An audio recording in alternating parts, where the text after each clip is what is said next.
Сәлем, оқушылар. Кезекті контекстті сұрақтарымызды талдауға кірістік. Енді нағыз ұбытыға дейін біз тек қана қиын сұрақтарды ғана талдап YouTube арнамызға салатын боламыз. YouTube каналды жоғалтып алмас үшін, жаңа видеолар келген кезде сізге уведомление келу үшін YouTube каналға подписаться батырмасын басып алыңыз да жазылып кетіңіз. Кеттік, ондай болса жұмбақ заттарды талдайық. Сізге нағыз ұбытыда келуі мүмкін жұмбақ заттар өте қиын болуы мүмкін, бірақтан Нұрсағайлардың бәрін талдап көрсетіп үйретеді. Жұмбақ зат нөмір 1. Белгісіз С заты мыс 2 гидроксидімен реакцияға түсіп, көк түсті ашық көк түсті ерітінді түзіледі дейді. С затын қышқылдық ортада немесе ферменттердің әсерінен гидролизденіп, жалпы молекулалық формуласы бірдей А және Б қоспасы түзіледі дейді. А молекуласынан Д затын поликонденсациялау реакциясы арқылы алуға болады. Д заты суда ерімейтін ақ ұнтақ, Д заты мен молекулалық массасы бірдей Е заты да сәйкес, бірақ құрылысы әртүрлі. Е заты және Д заты сияқты сатылап гидролизденеді, соңында А затын түзеді дейді. Ал саған. Кеттік. Олай болса Д затын табайық. Д заты дегеніміз бізде поликонденсация реакциясы арқылы шығады және суда ерімейтін ақ түсті ұнтақ дейді. Ол бізде глюкоза емес, фруктоза емес, ол я целлюлоза немесе крахмал, себебі поликонденсациялау реакциясы нәтижесінде түзіледі. Әрине бұл бізде жәндермоу крахмал ғой, крахмал. Крахмал бізде глюкозадан алынады, білесіздер. Нұрсағайларының жинақтаған органикалық реакциялардың жинағы бар, оқушыларымызға берілді, сол жерде барлығы жазылып тұр. УБТ-да келетін барлық органикалық реакциялар 100% соның ішінде бар. Өзі 21 беттен тұратын реакциялар жинағы. Келесі, екінші сұрақ. С затының А затынан айырмашылығы қандай дейді. Енді заттарды табайықшы очередпен. Қандай заттар екен, бұл? Мыс 2 гидроксидімен реакцияға түсіп, ашық көк түсті ерітінді береді деген оқушылар. Бұл бізде дисахарид, бұл бізде сахароза. Сахароза. С12, H22, O11. Бұл кәдімгі 2 мәрте глюкоза, азайтылған су ғой. Енді қараңыз. Бұл бізде сахароза мыс гидроксидімен мыс сахаратын түзет, который бізде ашық көк түсті ерітінді. Бұл сапалық реакция. Енді С затын қышқылдық ортада немесе ферменттердің әсерінен гидролиз деген кезде дейді. Енді сахарозаны гидролиз дейтін болсақ оқушылар, С12, H22, O11 қосылған H2O, әрине бізде глюкоза және фруктоза түзіледі екен. Мына жерде соны айтып тұр, А мен Б заты екеуі бірдей, просто структуралары әртүрлі дейді. Біреусі бізде альдегидоспирт болса, глюкоза. Кетоноспирт, ол бізде фруктоза екен. Значит, А дегеніміз глюкоза.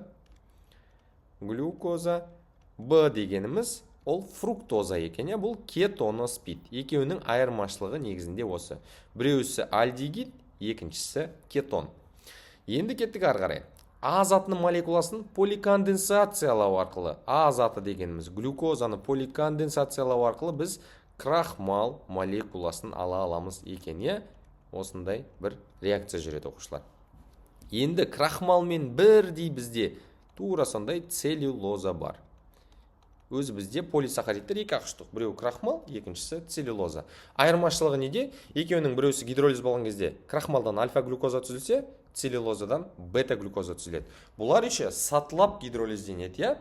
Оларды қазір келесінде жазып кетеміз. Мына сұрақтың жауабын таба қояйық. С затының А затынан айырмашылығы қандай? Енді қараңыз, С заты дегеніміз бізде не болды? Қышқылдық ортада гидролизденгенде ферменттердің әсерінен А және Б затын түзеді. Мынау бізде С заты, сахарозаның глюкозадан айырмашылығын сұрап тұр, яғни. Екеуінің айырмашылығы оқушылар қараңыз. Глюкоза деген бұл бізде альдегидоспирт.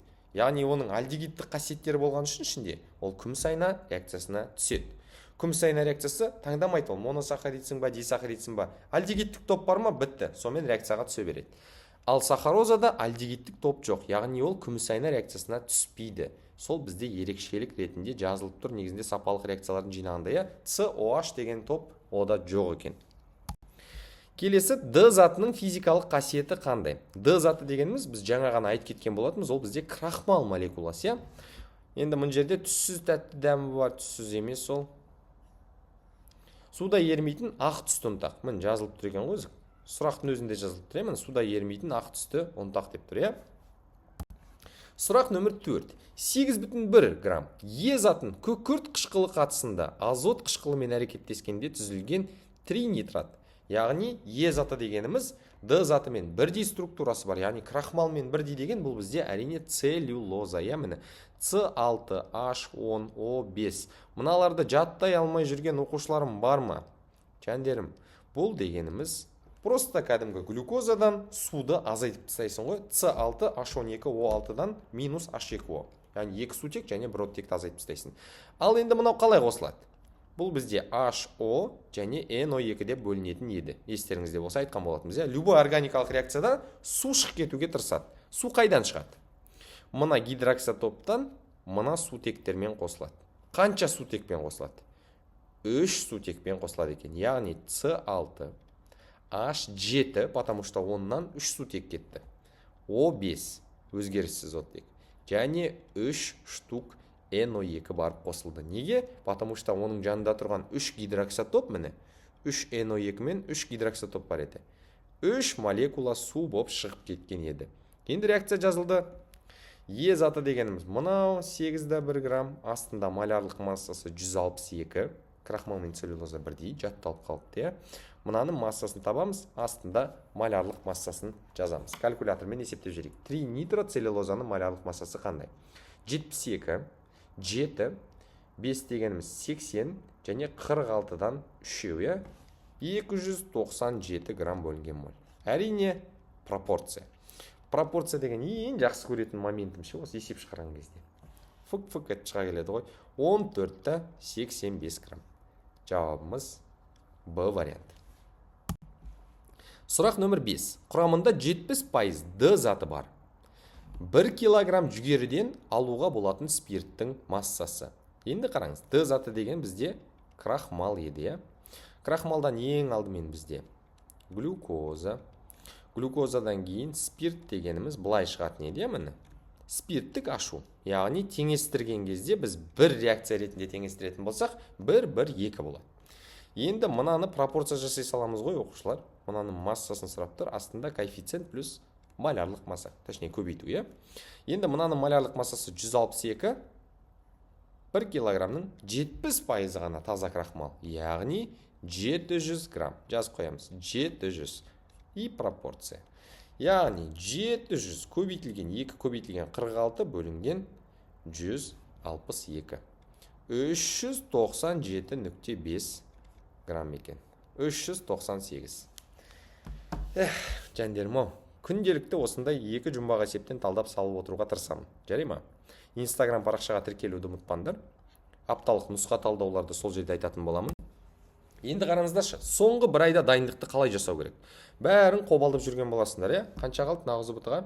Бүгін 7-сі, 16-сы, бір где-то 8 күн қалды ғой. 8 күнде не істеу керек? Көбірек нұсқа талдау керек, оқушылар. Міндетті түрде нұсқа талдаған кезде қатемен жұмыс жасау керек. Нұсқа талдау дегеніміз эфир қарап отыру емес, өзіңіз нұсқа талдауыңыз керек. Содан кейін эфирдан қарап, сонымен қатемен жұмыс жасау керек. Әлсіз жақтарыңызды анықтап, солармен жұмыс істеу керек. Мысалға, сіздің әлсіз жағыңыз сапалық реакцияларды білмейсіз. Немесе заттардың қасиеттерін білмейсіз. Именно сол жақпен жұмыс істеу керек. Есеп шығаруды күшті білетін болсаңыз, қайта-қайта есеп шығарып, кайфовать етіп отыра беру керек емес, өзіңізді қанағаттандырып. Мен күшті есеп шығарамын, молодеспін емес. Жарай ма? Қазір наоборот әлсіз жақтарыңызды толтыратын момент. Егер биологиядан күшті, химиядан әлсіз болсаңыз, демек химияға көңіл бөлу керек. Биологиядан қайта-қайта 45+ жинай беріп, қажет емес, өзіңізбен өзіңізді қанағаттандырып, химияға да көңіл бөлу керек. Көп оқушылардың қателігі осы жерде. Мен сендерге не істеп жатырмын? Нұрс ағайларың сендер үшін кітап жазды. YouTube каналға тіркеліп, Instagramға подписка жасап, жазыңдар. Ағай, маған да кітап беріңізші, пожалуйста. Десең, мен саған берем тегін. Бірақ ағай жаз жер керек емес, биохим или давай кітапшаны жібер деп кішкене дөрекі жазбай, сыпайы тілде. Ағай, сізді YouTube-тан көрдім, осындай деп түсіндіріп жазсаң, Нұрс ағайың саған смело кітапты жібере қояды. Пайдасы дейсің, самый главный. Достарыңа да айт, жарай ма? Мен мақсатым негізінде сол. Әр сенбі нұсқа талдау жасап жатыр Нұрс ағайларың. Оны Instagram парақшада бөлісіп жатырмын ссылкамен. Instagram парақшада ссылканы көру үшін оған подписка жасауың керек. Бұл жерде элементарный нәрсе. Кіресің, Нұрс ағайының бөлінген рилстарына лайк басып, комментарий жасап, парақшаны қолдап, Нұрс ағайдың еңбегін қолдап, апталық нұсқа талдауға қатысуың қажет. Потому что мықты сұрақтарды сонда талдаймыз. Ертең саған пайдасы тиіп кетсе, результатыңды маған жіберіп, ағай рахмет деп айтсаң, мен өте қатты қуанамын ғой. Жұмбақ есеп нөмір 2. Ақ түсті кристалды А заты тұз қышқылмен әрекеттескенде Б газы түзілді. Оның оттек бойынша салыстырмалы тығыздығы 1,375 дейді. Б газы А затын қыздырғанда түзіледі, бірақ оның мөлшері тұз қышқылмен әрекеттескенде 2 есе аз дейді. А затының массасы бірдей алынған жағдайда 25-2 грамм А затын тұз қышқылының артық мөлшерімен әрекеттестіріп, соңында су алтқанда 17-55 грамм С заты түзіледі. А және С заттары тамақ өнімдерін дайындауға қолданылады дейді. Енді қараңыздар, Нур сағайларының логикасын қараңдаршы. Егер салыстырмалы тығыздық берілсе, есептің бәрін содан бастап шығарасың. Міне 1,375 оттек бойынша. Және оттекке көбейте қоясың ғой. Балапан 44 грамм бөлінген моль деген әрине бізде көмір қышқыл газы. Енді көмір қышқыл газын дейді, бірдеңені қыздырып ала аласың. Мыналардың қайсысын қыздырып алуға болады? Айтыңызшы. Сіз ойлап тұрған болуыңыз мүмкін, мына үшеуін қыздырсаң көмір қышқыл газ шығады деп, я? Жоқ, олай емес. Потому что карбонаттан көмір қышқыл газын алу үшін ол карбонат суда ерімейтін болу керек. Магний карбонат, кальций карбонат, барий карбонат деген сияқты. Ал натрий карбонат пен калий карбонат бұлар суда ерейді, сол үшін олар ыдырамайды. Значит, тек қана натрий бикарбонаттан, гидрокарбонаттан ғана көмір қышқыл газын алуға болады екен. Ал бізде С заты дегеніміз соңында шыққан тұз қышқылмен әрекеттескенде. Әрине бұл бізде натрий хлор. Демек, бастапқы реакциямыз қандай болған? Бізде натрий гидрокарбонатты тұз қышқылмен әрекеттестіруге болады, немесе өзін қыздыруға болады, я? Өйткені қалған карбонаттар ыдырамайды. Енді екі реакцияны жазып көрсетейін сіздерге. Тұз қышқылмен әрекеттестірген кезде натрий хлор H2O және CO2. Негізінде мұнда H2CO3 угольный кислота шығады, бірақ ол өте әлсіз болған үшін бірден ыдырап кетеді, я? Ондай бірден ыдырап кететін заттар көп емес. Олар 2-ақ штук. NH4OH ол бізде аммиачный вода, я? Нашатырный спирт дейміз ғой, короче. Енді кеттік ары қарай, тауып алдық. А дегеніміз бикарбонат, Б газы дегеніміз көмір қышқыл газы, С тұзы дегеніміз натрий хлор екен. Енді белгісіз Б затының молекулалық массасы. Әрине бізде 44, я? Міне оттек бойынша тығыздықпен тауып алдық. Үшінші сұрақ. Массасы 6,72 грамм А затын қыздырып ыдыратқанда мынанша литр газ бөлінді. Ыдырамаған үлесі. А затының ыдырамаған үлесі дейді. Ал саған. Кеттік. Натрий гидрокарбонат 2, одан бөлінген газ 1. Коэффициент 1 еді, я? Мына жерде 0,56 литр, астында 22,4 пен коэффициент. Мынаның массасын табамыз. 2 көбейтілген 84 деген малярлық масса тауып алайық. Енді есептеп жіберейік калькулятормен. Көбейтілген 2 көбейтілген 84. 4,2 граммы ыдыра кетіпті. Демек, ыдырамаған бөліктің проценті дегеніміз 6,72-нің 4,2-ні азайтып тастаған кездегісі. Бөлеміз общий массаға. Көбейтеміз 100%. Яғни 6,72 азайтылған 4,2 бөлінген 6,72. 37,5% екен. Нур сағайларыңмен любой есеп смело ғой.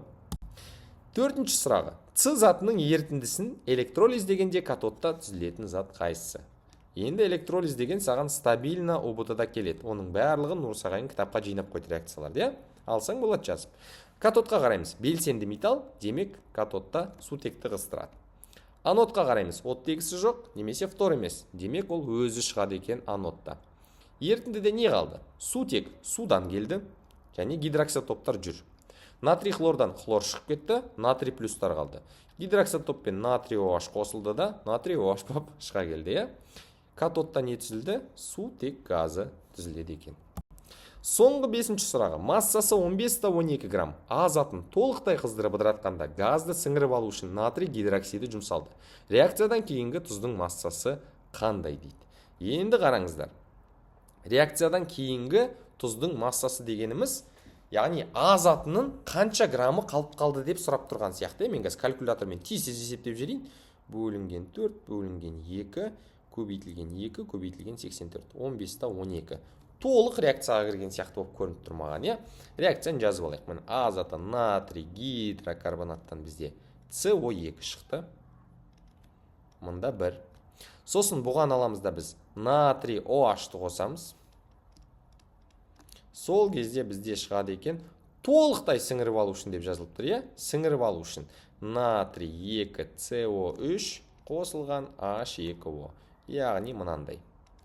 Енді мынаның массасын тауып алайық. 36-ның 20%. Ол дегеніміз 36-ны 0,2-ге көбейтеміз, 7,2 грамм. Астында 2 көбейтілген малярлық масса 40. Енді кеттік мынаған. Мынаның массасын тауып алайық. Астында коэффициент көбейтілген малярлық масса 84. Енді осыны аламыз да пропорциямен ұрамыз. 2 көбейтілген 84 көбейтілген 7-2 бөлінген 2 бөлінген 40. 15-12 грамм реакцияға кірген екен. Енді қарасаңыз, реакциядан кейінгі тұздың массасы дейді. Біз мынаны сұрап тұрған жоқ. Демек ол мынаны сұрап тұрған болуы мүмкін. Нақтыламаған ғой сұрақта. Біз сол үшін мынаның массасын табамыз. 106. Екінші пропорция. М2. Паниковать етіп керек емес, самый главное, любой есептің жауабын тауып алуға болады. Жәндерім 9-54 грамм. А вариант екен.